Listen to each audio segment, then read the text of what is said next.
Bismillah, alhamdulillah, assalamu alaikum wa rahmatullahi wa barakatuhu. Webale kwekumira ku Jamaldom Media. Tuyingiddewo n'akanyomero kaffe aka hadithi y'olunaku nga bwe tuli mu Ramadhaani. Situyinza kwawukana nnyo ku mugendo kubanga ebyokwogerako tubana bingi nga tuli mu Ramadhaani.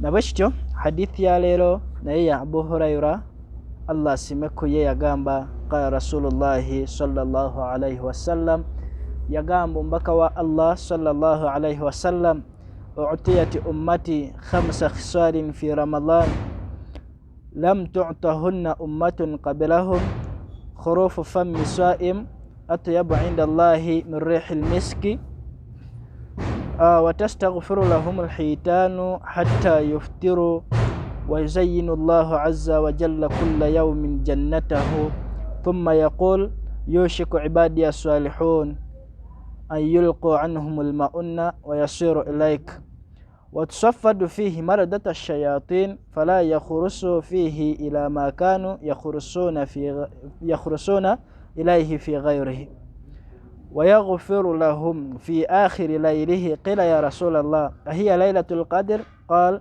la, walakin al-amila innama yuwaffa ajruhu idha qada amaluhu.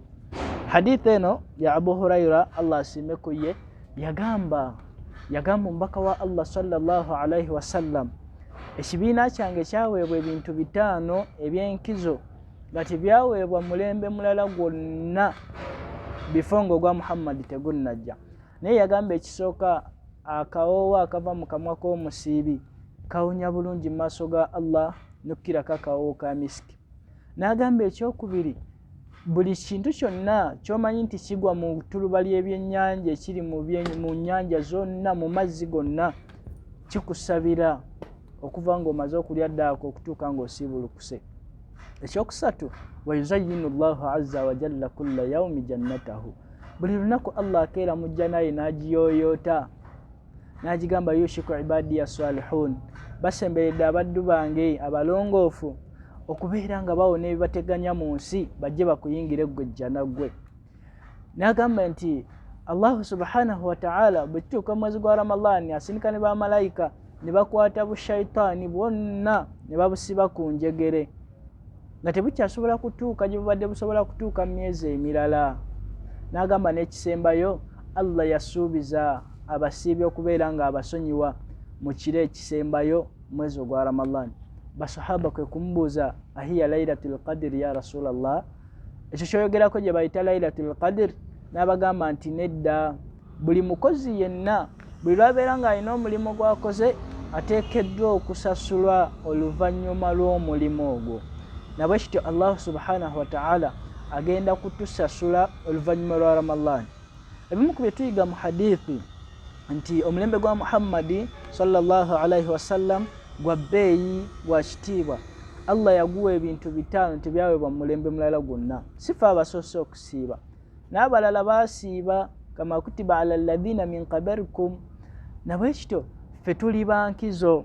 Ebimu ku bye tuyigamu nti gwe wenna atasiiba oba weekubye enjawulo, kubanga akamwa ko kagenda kuwunya bulungi mu maaso g'omulezi wo Allah, maaso g'omutonzi wo. Abaffe ebyennyanja bigenda kukusabira Allah okukusonyiwa, ebyennyanja birina musango ki mu maaso ga Allah? Ye abaffe, Allah subhanahu wa ta'ala agenda kukeeranga ku makya yoyote ejja naye ku lulwo bw'omusiibi. Je, Allah subhanahu wa ta'ala agenda kusiba bushayitaani? Lwaki abusiba? Buleme kukutaataaganya kubeera nga otuukiriza by'oteekeddwa okutuukiriza mu kisiibo kyo. Ate n'ekisinga obukulu mu byonna, Allah agenda kutusonyiwa. Yenna anaatuuka mu maaso ga Allah ng'asonyiyiddwa faqad faaza, agenda kubeera nga yeesiimye. Nabwe kityo twekwate kusiiba biidhinillah, Allah subhanahu wa ta'ala ajja kubeera nga atuwa mu bulungi bwereere. Wa hadha, assalamu alaikum wa rahmatullahi wa barakatuh.